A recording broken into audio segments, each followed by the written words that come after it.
Hello दोस्तों, नमस्कार। आप सभी का स्वागत है बृहस्पति कोचिंग में। चलिए दोस्तों, हम लोग पढ़ना शुरू करते हैं। और इस वीडियो में हम लोग पढ़ने वाले हैं, आपको भी पता होगा क्या चीज। देखिए, पिछले वीडियो में तो हमने गुरु बीजाणु जनन पढ़ा था, जिसमें अब आपको भी पता लग गया होगा कि किस तरीके से एक दीर्घ बीजाणु मात्र कोशिका से गुरु बीजाणु बनते हैं। हमने ये चीज देखा था पिछले वीडियो में, आपको याद होगा, है ना, कि दीर्घ बीजाणु जनन कोशिका अर्धसूत्रीय विभाजन करेगी और 4 गुरु बीजाणु का निर्माण करती है। ठीक है, जिसमें से 3 तो नष्ट हो जाती है, हमने बताया था, और इसको पोषण प्रदान करेंगी और एक बचती है। तो अब हम लोग आज के इस क्लास में पढ़ने वाले हैं, इसी को मादा युग्मोद्भिद कहते हैं। ठीक है, क्या बोलते हैं? मादा युग्मोद्भिद। इंग्लिश में फीमेल गैमेटोफाइट शब्द का यूज किया जाता है। ठीक है, हम लोग इसे देख लेते हैं। अब मतलब कि हम इस वीडियो में क्या पढ़ने वाले हैं? मादा युग्मकोद्भिद कि किस तरीके से मादा युग्मकोद्भिद का निर्माण होता है, फीमेल गैमेटोफाइट जिसको। ठीक है, तो चलिए दोस्तों, हम लोग पढ़ना शुरू करते हैं। देखिए, यहां पर हमने क्या पढ़ा अभी कि 4 गुरु बीजाणु बने, 3 नष्ट हो जाते हैं। अब हम इन्हें नष्ट भी कर देते हैं। ये लीजिए भाई, 3 नष्ट हो गए। ठीक है, इस तरीके से ये 3 क्या हो गए? नष्ट हो गए। बची केवल एक गुरु बीजाणु, इसको क्रियाशील गुरु बीजाणु कहते हैं। ठीक है, देखिए अब शुरू होता है। देखिए, जो क्रियाशील गुरु बीजाणु होता है, यही मादा युग्मोद्भिद की प्रथम कोशिका होती है। पहली चीज समझ लीजिएगा इसे, जो क्रियाशील गुरु बीजाणु होता है, यही मादा युग्मोद्भिद की प्रथम कोशिका होती है। अब क्या होगा, देखते चलते हैं। देखिए, पहला चीज, ये जो गुरु बीजाणु है, ठीक है, क्रियाशील गुरु बीजाणु है। और आपको भाई ये देख लीजिए, केवल यहाँ पर बनी नहीं है, हमने कोशिकाएं हैं यहाँ पर। ठीक है, इस चीज का ध्यान दीजिएगा।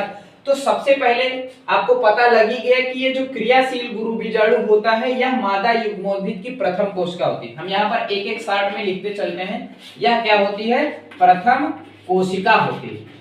समझ में आ गया ना? प्रथम कोशिका, हम केवल प्रथम कोशिका लिख रहे हैं, आप समझिएगा कि हम लिखना क्या चाह रहे हैं। मतलब पूरा आप कर लीजिएगा सेंटेंस को। ठीक है, मादा युग्मोद्भिद, ये जो गुरु बीजाणु होता है, यह मादा युग्मोद्भिद की प्रथम कोशिका होती है। ठीक, अब उसके बाद क्या होगा? अब उसके बाद इसमें क्या होता है कि विभाजन होता है। क्या होगा? इसका विभाजन होगा, और यह अब यहाँ पर न स्थित होकर के, मतलब ये केंद्र में रहता है। ठीक है, बीच में चला आता है कि नहीं? बोलते अब कोई है ही नहीं। हमारे जो भाई थे, 3 भाई थे, 3 गुरु बीजाणु थे, वो तो बेचारे नष्ट हो गए, है कि नहीं? अपना सारा रुपया पैसा धन दौलत इसको देकर चले गए, तो ये बीच में आ जाता है। अब इस तरीके से संरचना बन गई।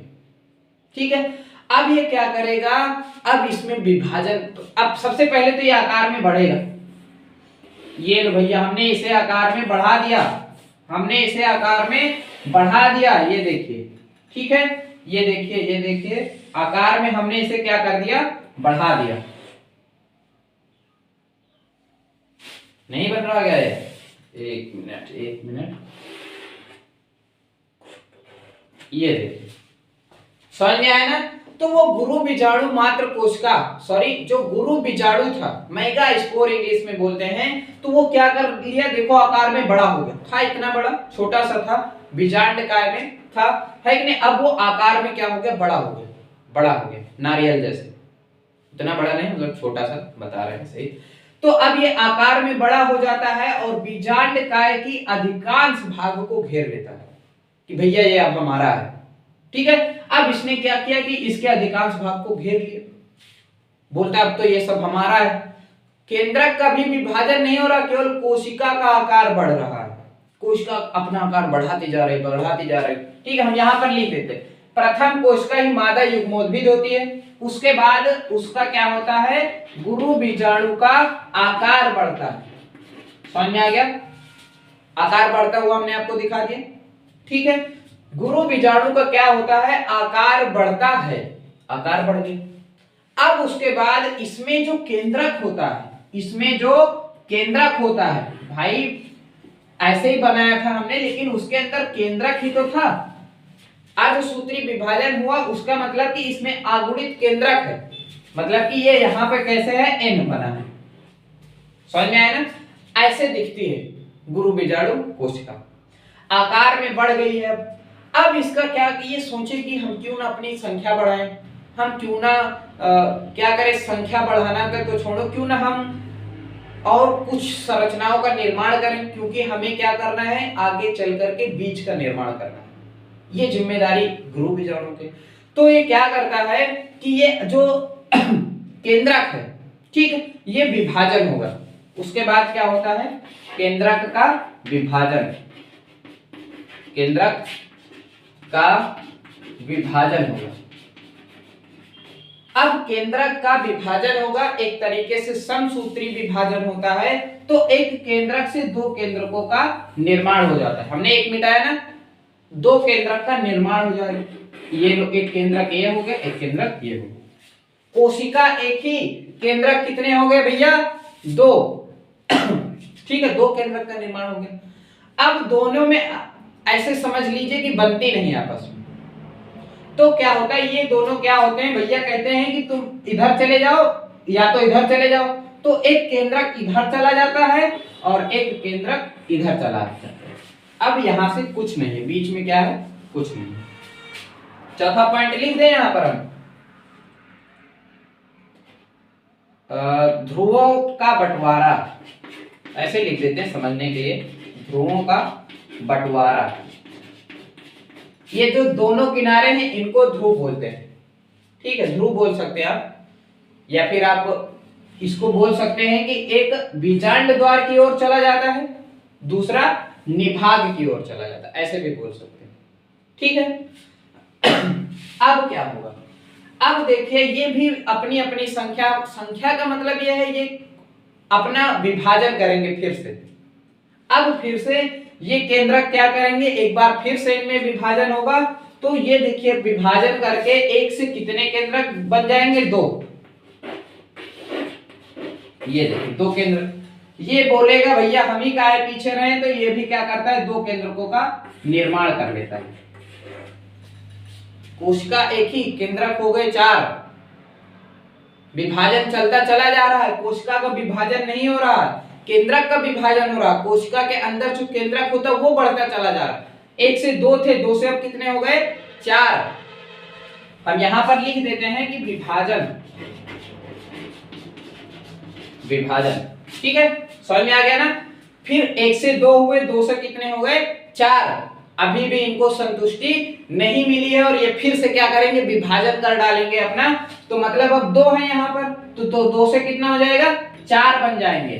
भाई देखिए, एक कोशिका समसूत्री विभाजन हम बता रहे हैं ना कि एक तरीके से समसूत्री विभाजन होता है। तो समसूत्री विभाजन में एक से दो का निर्माण होता है। मान लीजिए अगर इनमें फिर से समसूत्री विभाजन हुआ तो दो इससे बनेंगे और दो इससे बनेंगे, है कि नहीं। टोटल मिला के कितने हो गए, चार। मतलब कि दो कोशिकाएं थी, विभाजन हुआ, समसूत्री विभाजन हुआ, तो एक से दो और एक से दो मिला के कितने हो गए, चार। मतलब कि यहां पर कितनी कोशिकाएं हो जाएंगी, चार, सॉरी केंद्रक, ठीक है। हम यहां पर ऐसे बनाएंगे, ठीक है। यहां पर भी कितने हो जाएंगे, चार, क्योंकि यहां पर भी विभाजन होता है। ये देखो चार, समझ में आ गया। अब क्या होगा, ये दोनों लोग आपस में समझौता करेंगे कहानी के हिसाब से अगर समझे तो। भैया ये कहेगा कि बीच में यहाँ की जमीन खाली है, तो ये क्या करेगा, ये दोनों आपस में बात करेंगे और एक केंद्रक को यहाँ भेज देगा ये कि भैया एक लड़का हमारा यहाँ रहेगा और एक लड़का तुम चाहो तो अपना रख सकते हो। तो ये दोनों तैयार हो जाते हैं। दोनों तैयार हो जाएंगे तो भैया एक केंद्रक यहां से, मतलब जो बीजांड द्वार की ओर केंद्रक स्थित है, वहां से एक केंद्रक यहां आएगा और एक केंद्रक यहां से चल करके आ जाएगा केंद्र में, मतलब जो केंद्र होता है वहां पर आ जाएंगे। मतलब दो केंद्रक आपस में मिल जाएंगे। तो जब दो केंद्रक आपस में मिल जाते हैं तो किसका निर्माण होता है, 2n का, मतलब द्विगुणित केंद्रक का। तो मतलब अब यहां पर हम दो केंद्रक ना बना करके हम केवल क्या बना देंगे, 2n एक केंद्रक, ऐसे। समझ में आ गया ना ये। मतलब 3 यहां पर, 3 यहां पर, 2 यहां पर हो गए। ठीक है, अब उसके बाद क्या होगा, उसके बाद अब होगा ये, इसको मिटा देते हैं। अब आपको कुछ ये संरचना दिख रही होगी पहले जैसी। आपने बीजांड की लंबवत काट देखी ना, उसमें क्या पढ़ा था, यहां पर प्रतिमुखी कोशिकाएं होती हैं, यहां पर एक एपार्टस या फिर जिसे अंड समुच्चय, इसको क्या बोलते हैं, अंड समुच्चय। ये क्या है आपका, प्रतिमुखी कोशिका बोलते हैं।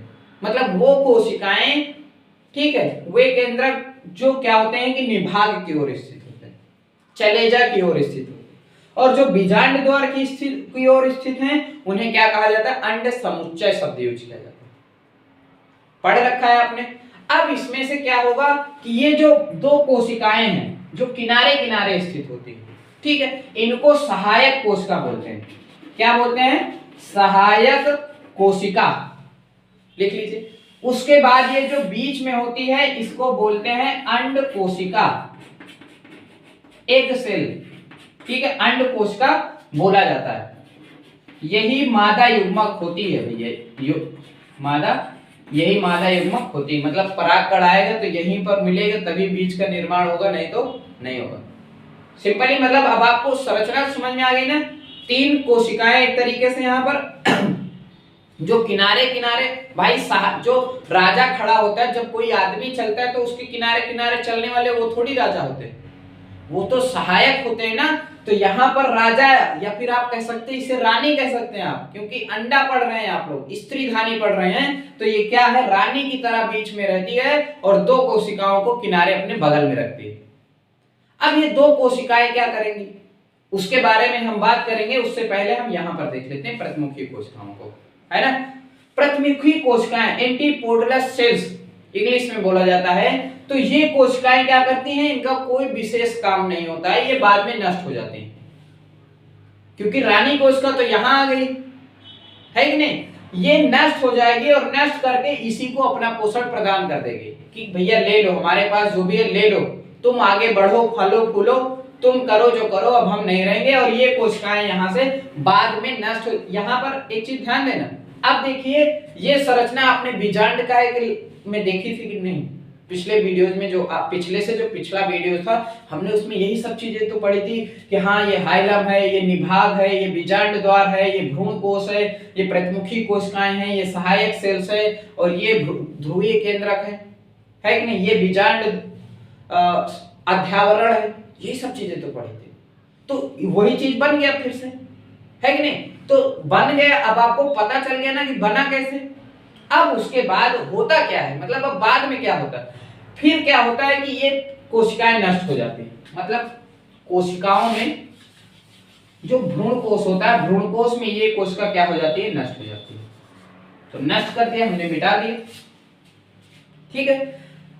अब इसके बाद इतनी कोशिकाएं रहती है। अब इतनी कोशिकाओं का हम काम जान लेते हैं कि भाई कौन सा क्या काम करती है। तो ये जो सहायक कोशिका होती है, जो दोनों तरफ स्थित होती हैं, ये परागकण को रास्ता दिखाने का कार्य करती है। मान लीजिए, जैसे उदाहरण के लिए मान लीजिए कि ये यहाँ पर हमने बना दिया, ये देखो ये क्या बन रहा है, सांप में नहीं है ना ही नेवले में है, ये देखो, ठीक। मान लीजिए कि ये क्या है, वर्तिकाग्र है, ये वर्तिका है और ये अंडाशय। अंडाशय के अंदर क्या होता है, बीजांड, जो कि आप अभी पढ़ रहे हैं, ऐसे होता, यही चीज है कि नहीं। ये देखो हमने इसको अंदर बना दिया। अब जब परागकण यहाँ पर आएगा, मान लीजिए कि कोई कीड़ा मकोड़ा किसी फूल पर बैठा और पैर में चिपक गया परागकण और वो आके यहाँ पर इसको छोड़ दिए, तो क्या होता है कि ये जो परागकण होता है इसके अंदर बोरान तत्व की कमी होती है। किसकी, बोरान तत्व की कमी होती है। और इसके अंदर जो ये सहायक कोशिकाएं, इनमें बोरान तत्व भरपूर मात्रा में, ठीक है। तो सबसे पहले तो अभी हम ये सब काफी चीजें हैं जो बाद में पढ़ेंगे, अभी मैं ये समझा रहा हूं कि हाँ ये सहायक कोशिकाएं का काम क्या है, करती क्या है, समझ आया। तो ये जो सहायक कोशिका होती है, बोरान होता है इसके पास, तो ये कुछ संकेत भेजती है ऊपर की तरफ, ठीक है। तो जब परागकण को पता लगता है कि इनके पास बोरान है, तब वह क्या होता है, यहाँ से एक पराग नलिका का निर्माण होता है, मतलब पराग कण से किसका निर्माण होता है, पराग नलिका का, और वो अंदर चला आता है ऐसे ऐसे, और इस तरीके से यहाँ इसके अंदर आ जाता है। तो सहायक कोशिकाएं क्या करती हैं, पराग कण को रास्ता दिखाने का कार्य करती, पथ प्रदर्शक का कार्य करते हैं, है कि नहीं। जैसे हम लोगों की जिंदगी में कुछ लोग होते हैं पथ प्रदर्शक का कार्य करते हैं, हमको रास्ता दिखाते हैं, हमको सही गलत बताते हैं। उसी तरीके से यहाँ पर सही गलत नहीं बता रही है, यहाँ पर ये अपना काम करवाती है, अंडकोश का लालच देती है, परागकण को कुछ संकेत भेजती है कि यहाँ पर बोरान है। ठीक है, सीधा सीधा अगर कहा जाए तो ये सहायक कोश का परागकण को के पथ प्रदर्शन का कार्य करते हैं। समझ में आ गया ना, तो ये भी समझ में आ गया। अब हम इसको मिटा देते हैं। तो इस तरीके से ये परिपक्व, एक परिपक्व भ्रूणकोश है, इसी को मादा युग्मोद्भिद कहा जाता है। समझ में आ गया कि नहीं भाई। देखो परिपक्व भ्रूणकोश में कौन कौन सी संरचनाएं नजर आ रही हैं। अब आपको यहाँ पर मतलब प्रतिमुखी कोशिकाएं मिलेंगी, जो पिछले में हमने पढ़ा था। यहाँ पर प्रतिमुखी कोशिकाएं होंगी, यहाँ पर ध्रुवीय केंद्रक होगा, यहाँ पर सहायक कोशिकाएं होंगी और एक अंड कोशिका। तो सिंपली अब आपको इतना समझ में आ गया होगा कि जो बीजांडकाय होता है, बीजांडकाय से में भ्रूणकोश होता है, भ्रूणकोश एक गुरु बीजाणु होता है। ठीक है, इसी गुरु बीजाणु से जब वो मतलब पराग कण आएगा इसके अंदर, इससे जब मेल करेगा, मिलेगा, तब निषेचन होगा, तब बीज का निर्माण होगा। वो सब चीजें हम लोग बाद में पढ़ेंगे। अभी आप लोगों को इतना समझ में आ गया होगा कि मादा युग्मोद्भिद का निर्माण कैसे होता है। समझ में आया। एक बार हम लोग इसको फिर से देखते हैं और दोहरा लेते हैं। देखिए सबसे पहले जो गुरु बीजाणु कोशिका होती है, ठीक है, वही मादा युग्मोद्भिद की प्रथम कोशिका होती है। क्लियर। दूसरी बात, उसका आकार बढ़ता है। जो गुरु बीजाणु होता है उसका क्या होता है, आकार बढ़ता है। वो क्या करती है, बीजांडकाय के स्थान को घेरने लगती है। दूसरी बात, उसके बाद उसके अंदर जो केंद्रक होता है उसका विभाजन होता है। ठीक है, यहाँ पर एक भाई केंद्रक तो एक ही था, कोशिका का आकार बढ़ा ना, ऐसे कोशिका का आकार बढ़ा, इसके अंदर एक ही केंद्रक था। अब इसका क्या होगा, विभाजन होगा, एक से दो केंद्रक बनेंगे और एक केंद्रक इधर चला जाएगा, एक केंद्रक बीजांड द्वार की ओर चला जाएगा। फिर से विभाजन होगा तो एक से दो केंद्रक कब यहां पर बन जाएंगे, एक से दो यहां पर, मतलब टोटली 4 केंद्रक हो गए। एक बार फिर से विभाजन होगा, मतलब तीसरी बार विभाजन होगा, और यहां पर 2 से 4 और यहां पर भी 2 से 4, मतलब कुल मिलाकर 8 केंद्रकों का निर्माण हो जाता है। समझ आ गया। उसके बाद इस एक केंद्रक प्रथम इधर का यहां पर आ जाता है, एक केंद्रक यहां का यहां पर आ जाता है, और दो केंद्रक आपस में मिल जाते हैं, तो 2n द्विगुणित केंद्रक का निर्माण होता है। ठीक है, उसके बाद यहां पर जो केंद्रक होते हैं, जो कोशिकाएं होती हैं, उन्हें प्रतिमुखी कोशिकाएं कहते हैं, वो बाद में नष्ट हो जाती हैं। उसके बाद यहां पर जो टोटल तीन होती हैं, तो एक अंड कोशिका होती है और 2 सहायक कोशिका होती है। सहायक कोशिका पराग कण को पथ प्रदर्शक का कार्य कर देती हैं, और ये अंड कोशिका जो है ये बाद में पराग कण से संयुग्मित होकर के मिल करके बीज का निर्माण करेगी। ठीक है, और 2n के बारे में, मतलब यहां पर इतना अब आपको समझ में आ गया होगा। इस तरीके से विभाजन होता, ध्रुवों का बंटवारा हो जाएगा, विभाजन हो जाएगा, और इस तरीके से इन संरचनाओं का तो निर्माण हो जाएगा। मतलब एक परिपक्व भ्रूणकोश में, परिपक्व बीजांड में प्रतिमुखी कोश का अंड समुच्चय और ध्रुवीय केंद्रक होते हैं। ठीक है, तो अब आपको मादा युग्मोद्भिद समझ में आ गया होगा कि किस तरीके से मादा युग्मोद्भिद में किन किन संरचनाओं का निर्माण होता है ना। अब बीज कैसे बनते हैं ये हम लोग बाद में पढ़ेंगे। ठीक है, नेक्स्ट वीडियो में पढ़ेंगे, अगले वीडियो में पढ़ेंगे। लेकिन अभी आपको इतना समझ में आ गया ना कि मादा युग्मक बना कैसे। ठीक है, मादा युग्मक का निर्माण कैसे हुआ आपको इतना समझ में आ गया, बस इतना सही है। आपने पिछली वीडियो में परागकण कैसे बनते आपने देख लिया है, मतलब नर युग्मक आप कैसे बनते देख लिए हैं, मादा युग्मक बनता है आप कैसे कैसे बनते हैं देख लिया है।